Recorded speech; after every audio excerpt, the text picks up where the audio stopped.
Syspro's lot tracking capabilities allows you to track material lots from the original supplier through to the end customer.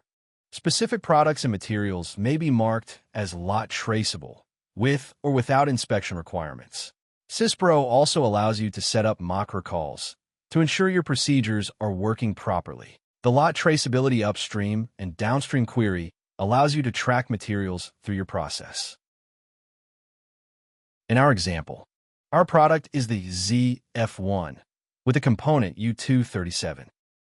As we input the information on our product and lot number, Syspro presents the data back to us. By expanding our upstream tracking, we see the parent part as well as any traceable components and their lot numbers, supplier, and purchase orders.